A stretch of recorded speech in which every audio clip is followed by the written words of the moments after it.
It's your boy, Just Dom, catching the day's latest news. What's going on around the roads? Find out here first at the TCP NewsBreak.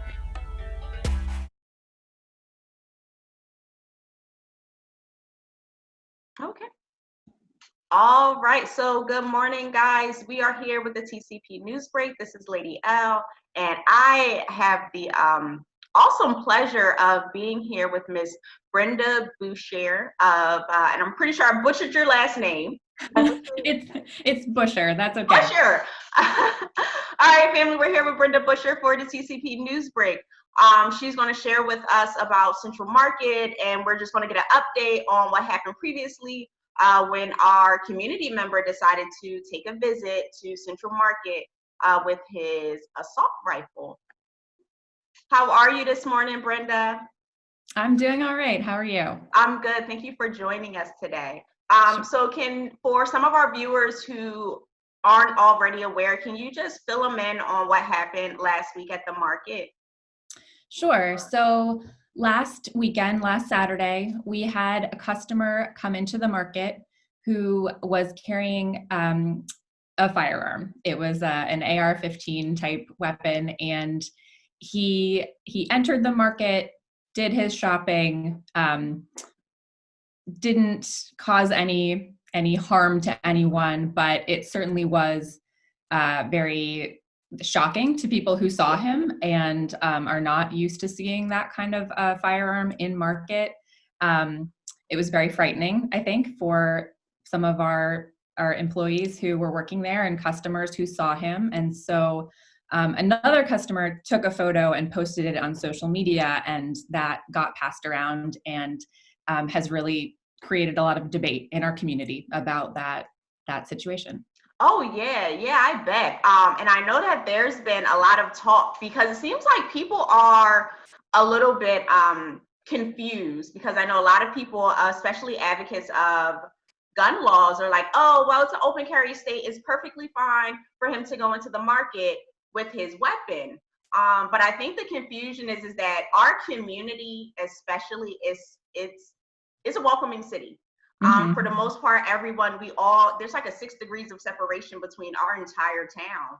And so I think when someone goes in there with an assault rifle, it's scary. It's almost threatening, especially considering that we've had numbers of massive mass shootings in public places like movie theaters, churches, and this man shows up in a pretty safe community with a weapon at the market. So how was that for you guys at the market when you guys were made aware and decided that you needed to go out and show some sort of support or acknowledge it? What were you guys thinking about it? Yeah, I mean, we were thinking just what you said. You know, we thought market is supposed to be a safe, welcoming place. It's a place where people bring their whole family, they bring their out-of-town guests. It's a place where people really love to be. And so we never want anyone to feel unsafe there.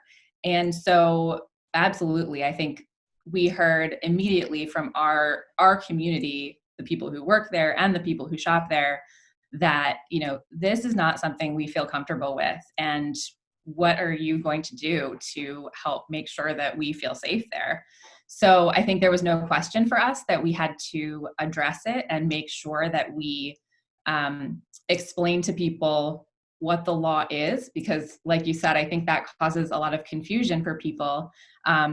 But, you know, despite all that, despite what the law is, we wanted to make sure that we reassured people that our position is, please leave your weapons at home, because this is supposed to be a family-friendly, you know, place that people feel okay bringing their children.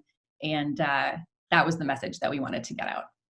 So how was the board's response initially when you guys had found out what happened? So we had to do our research as well. I mean, I was aware that Pennsylvania was an open carry state, but I was not sure of all the laws and what kind of legal options we had. So that was the first thing that we talked about. We basically confirmed that it is a public building, so he was within his rights. It is allowed for people to open carry there. But then we tried to think about what might happen next. So what if he comes back? What if other people want to, demonstrate their support for open carry policies? So we just started thinking about our immediate safety and, what might happen next and how we would respond to those situations.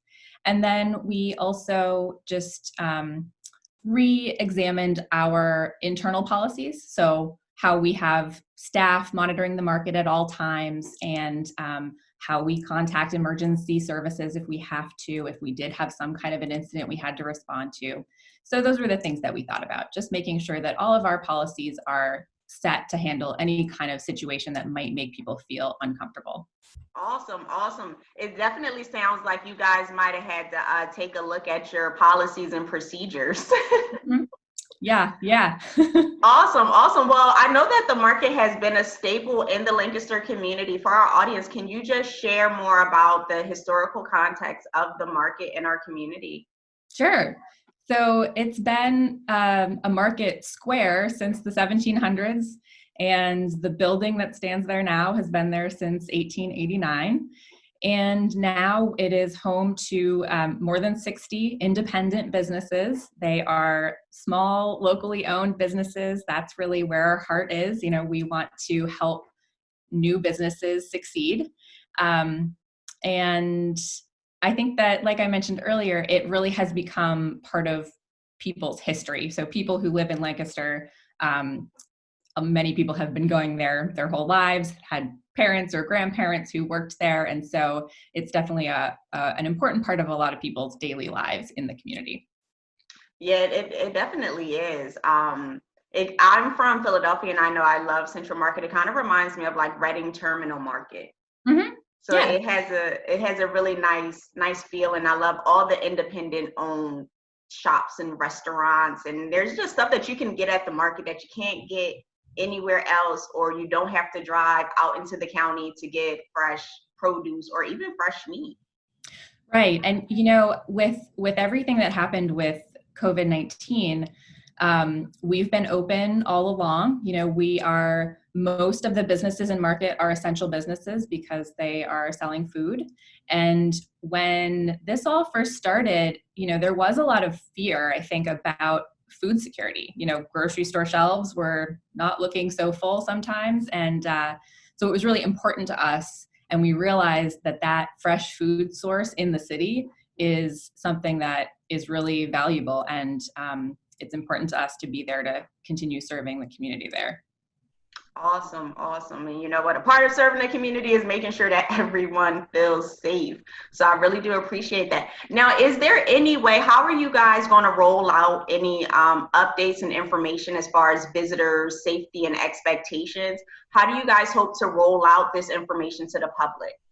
Yeah, so we have an email list. So many people receive emails directly from us.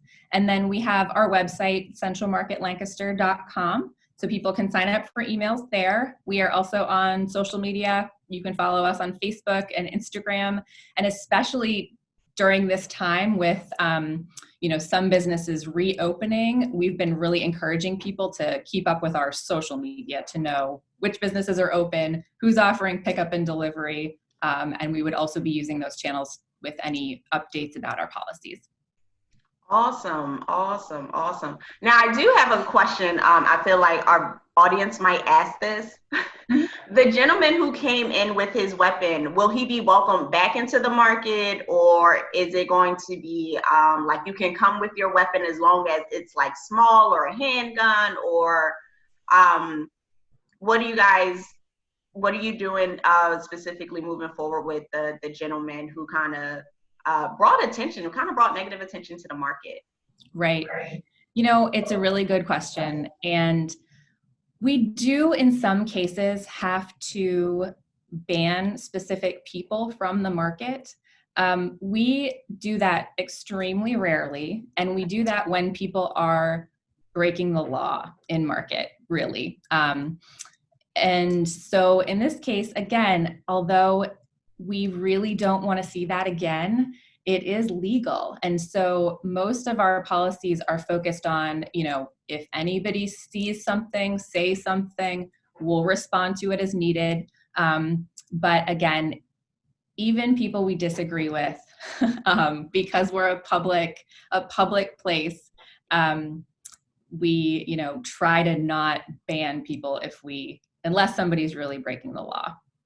I got you. It's one thing for somebody to come into an open carry public space with a weapon. It's something else if they're like toting it around, threatening people, or if they're being irresponsible or right. Like and of that. course, if anybody were ever to be threatened verbally, physically, that is certainly cause for being removed from the market. So I do want to make that clear. Okay. All right. So just, I am a little curious. Over the hundreds of years that the market has been open, about how many people have been banned from the market? That's a great question. I don't know off the top of my head.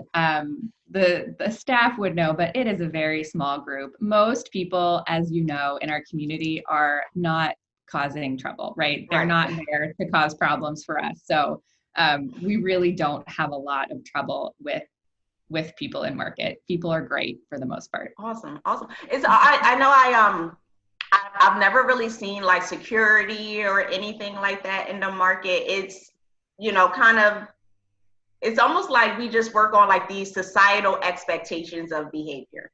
Mm-hmm. And we kind of just. Yeah. And I think, in most retail environments, you have your frontline employees, watching out for any situations. You have your managers. We always have a manager who's there to help with any situations that might come up.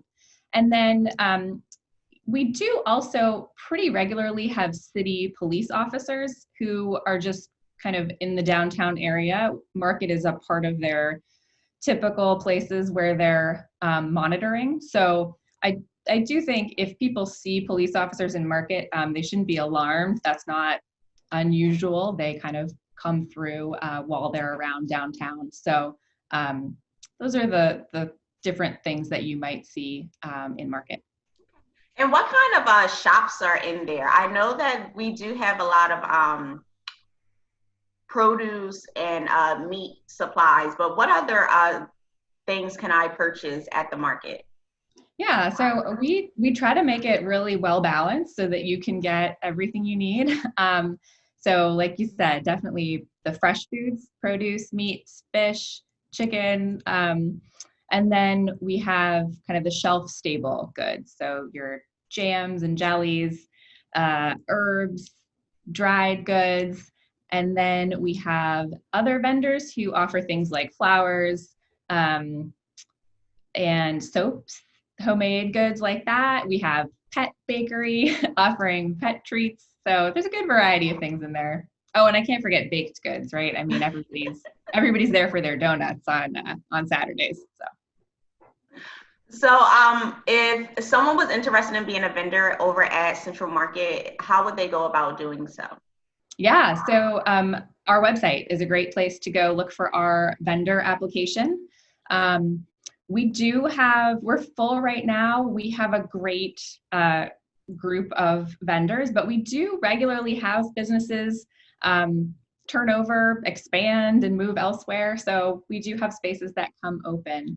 And then the other thing that I should mention that we're also in the part of our year right now where we're looking for new board members. So we in particular are looking for people who have a love of market, of course, want to make it the best organization it can be, but who have human resources and fundraising experience. Those are two skills that we're looking for right now. So if anybody's interested in being a board member, we would love to hear from them as well. Awesome. And I'm taking it that they can go to your website? Mm-hmm. Yep. Awesome. So how long is the term for board members? So people are on for 3-year terms and you can serve 2 in a row. And so we do have pretty good board retention, I guess. People do tend to stay on with us for 6 years, which is great. Awesome, awesome, awesome. All right. Well, Brenda, is there anything else that you would like to share about the market with our audience? Anything in particular that they should know, or anything that maybe I didn't necessarily ask you about that you would like to make people aware of? I would just, encourage people to keep supporting market. Like I mentioned, it's tough for businesses with COVID and everything that's happened, but we are open every Tuesday, Friday, Saturday, and many of our vendors also do have other options. So if you don't want to come to market in person, they have online ordering. Some people are even doing home delivery now. And again, our website has a list of all of our vendors and any options they might offer besides actually coming to market. So yeah, I would just encourage people to keep supporting market. Awesome. Now, just one more question. All the vendors inside the market, are they all like locally based businesses? Yes, they are. Awesome. So when we're supporting the market, we're also supporting local. Absolutely. Yes.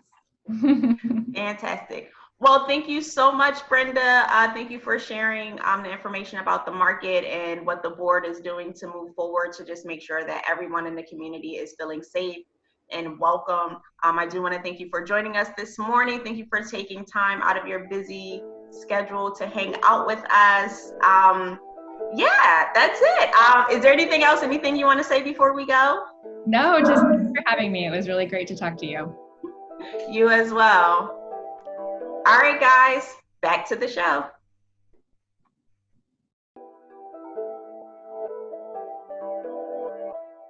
It's your boy, Just Dom, catching the day's latest news. What's going on around the roads? Find out here first at the TCP NewsBreak.